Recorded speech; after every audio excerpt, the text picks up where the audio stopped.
That's how I feel. I'm feeling abstract. I'm feeling a bit abstract tonight.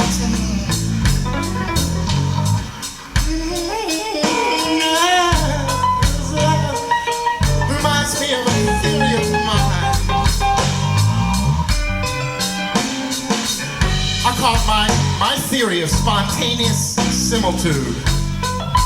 My theory of spontaneous similitude. I tell you. It goes, everything is like something.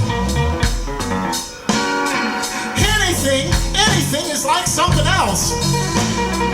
Algebraically. A equals B. A equals B.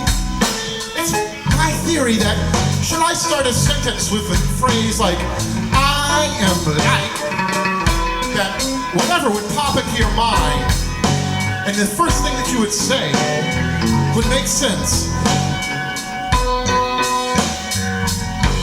Oh, I can see you're impressed. We're gonna try this out. Jimmy, bring the band down behind me, boys. Jimmy, complete this phrase.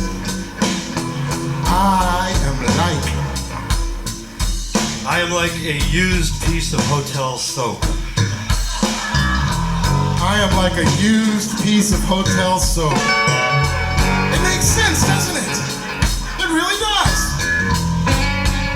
Isn't that sad? Tony, complete this phrase. I am like my old Buick Riviera. His old Buick Riviera. Beaten up, clapped out. Postman drove a caddy, you understand? I can see it race across a ridge, trailed by clouds of dust and dogs. You mean that one? Well, I feel so confident about this theory that I'll turn it over to the audience. My dear, I am like, Fred, you gotta say the first thing that comes to your mind. And it's gotta be clean, and it's gotta be spontaneous, and I guarantee you it'll make sense. Are you ready? I am like, she froze. Oh, wait a minute.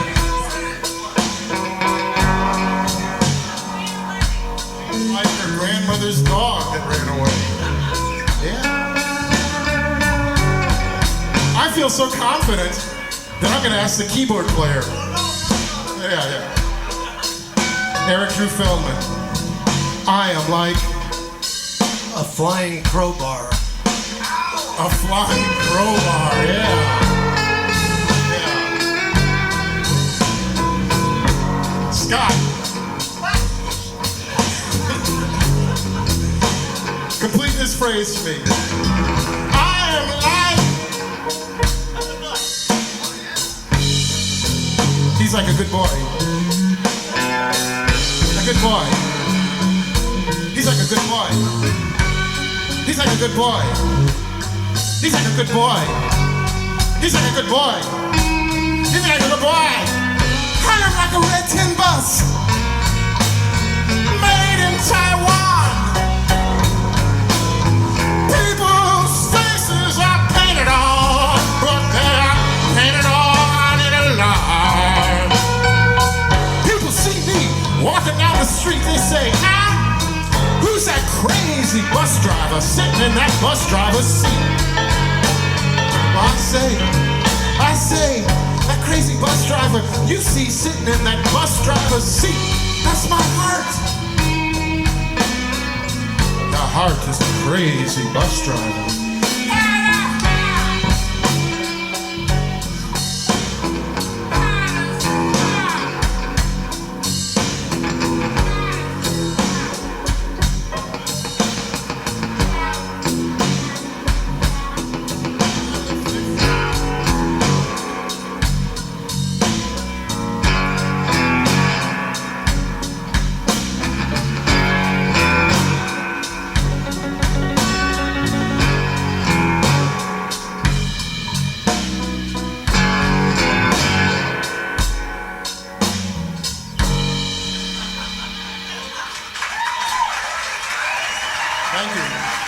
Well, I'm going to reward myself with my favorite song now.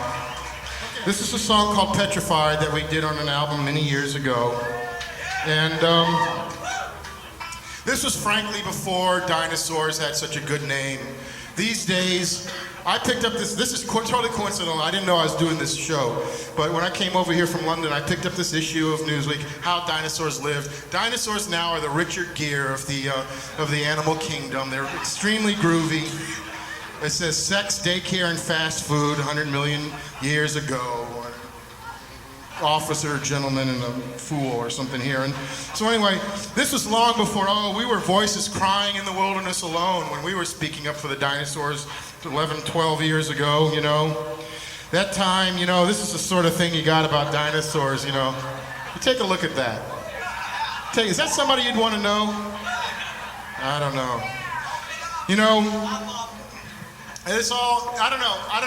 I want to do this song for you, and I think at the end of it that you'll probably come up to me after the show and say, David, because frankly we'll be friends by then. David, I want to shake your hand and thank you for opening my eyes. And I'll say, hey, all right. This is a song, you know, it all started off, I'd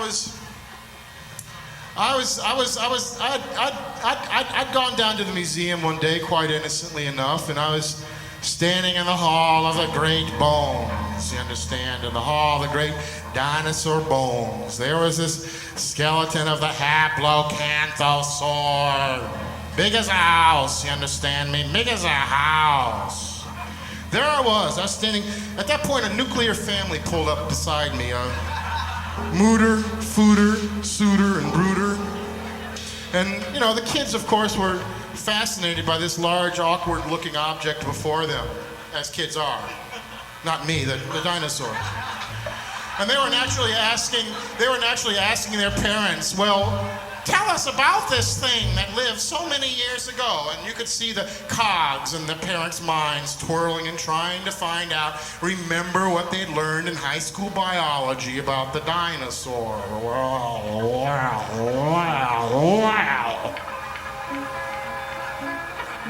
Well, it was pretty dumb. It had to have two brains, one just to move its tail. It was so dumb that it had to swallow rocks so it could digest food. It was dumb. It was too dumb to live. Too dumb to live.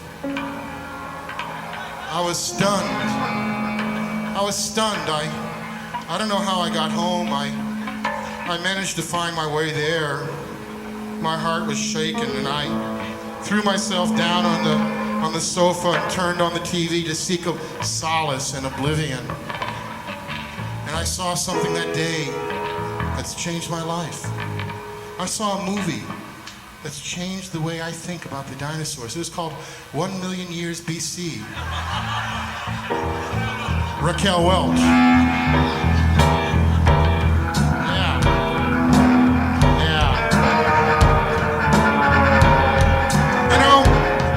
The dinosaurs have been the victims of a conspiracy. For instance, this book is put out by something called Discovery World. Discovery World. Sounds like the CIA. Illuminati. Masons. Yeah. I want to read you something that they write about the dinosaurs here. Tyrannosaurus. This tyrant lizard. This isn't a very good way to begin, is it? This tyrant lizard. How would you like it if you had a name like Tyrant Lizard? You moved into the neighborhood. The welcome wagon came by. You understand me? The welcome wagon came by. They pulled up to your door. They say, hi. I'd like to welcome you to the neighborhood, and this is my son, Tyrant Lizard. Say hello to him, Tyrant.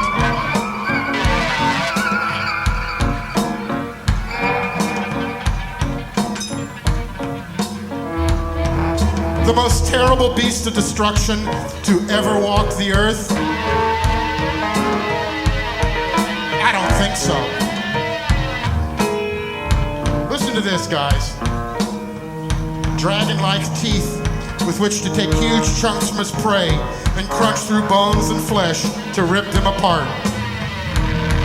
The tremendous, here's good. The tremendous capacity of his stomach allowed him to devour enough food at one time to rest underneath a palm tree for a week or so between meals. Hold on a minute. Hold on. Wait a minute. This is too important. Get this. I'm going to repeat this. The tremendous capacity of his stomach allowed him to devour enough food at one time to rest underneath a palm tree for a week or so between meals.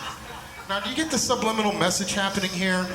None too subtle. You know, they used to flash onto the drive-in movie theater screens. Eat more popcorn, eat more popcorn, eat more popcorn. You know, and you'd go out and you'd find your car filled with bags of popcorn up to the ceiling, and you'd go, I wish I could have more.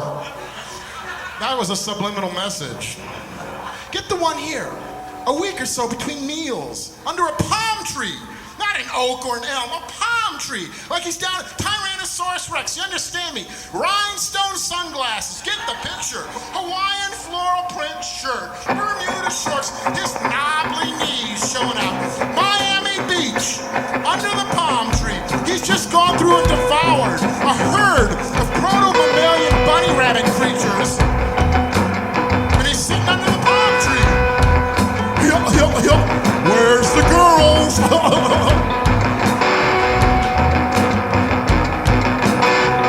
I don't think this is a balanced view.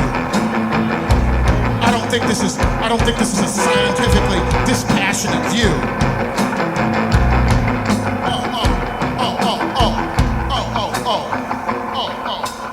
When his stomach was empty, he would rouse from his death-like sleep to start the process over again. His life was one of killing, eating, and sleeping.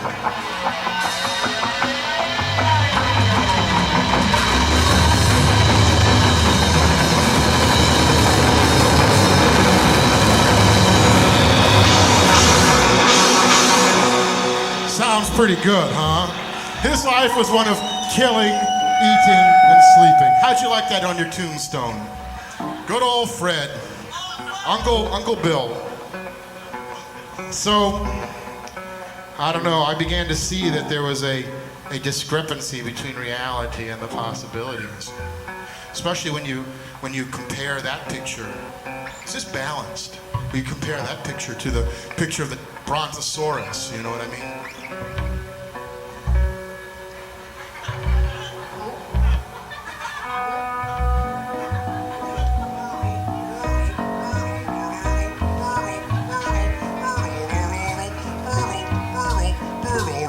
My name is Brontosaurus. I'm too dumb to live. I'm looking for a swamp to fall in and die.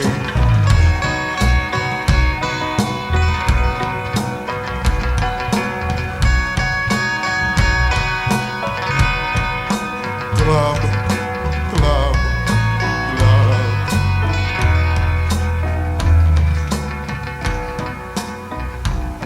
So anyway, that's what opened my eyes to this conspiracy to defame the good name of the dinosaur.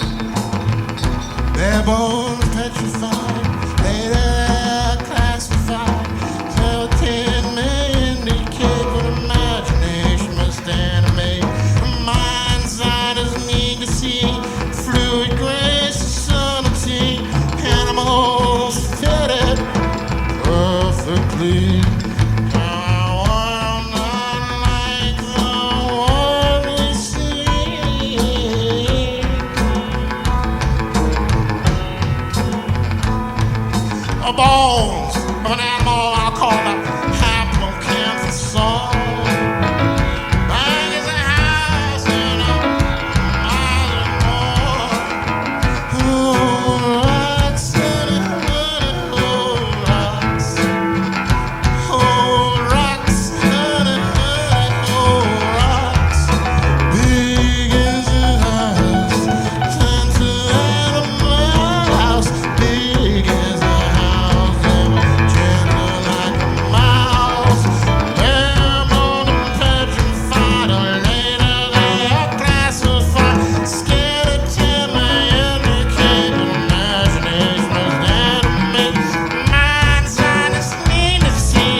47 feet from wing to wing. 47 feet from wing to wing. Teeth like a whale's. You understand me? Teeth like a whale's. Not sharp flesh tearing, pinceroid dripping with blood, fangs. Teeth like a whale. A flying animal, 47 feet, wing to wing. Covered in hair. Here's the mind-blowing aspectualization. Covered in hair. Not leathery purple and green slime oozing fleshoid skin. Covered in hair. They have bones of petrified, made of air calcified, scared of timid, handicapped imagination, most randomly. Minds out of need and seen and feeling, grace and certainty. Animals that are perfectly to the world, not like the one we see.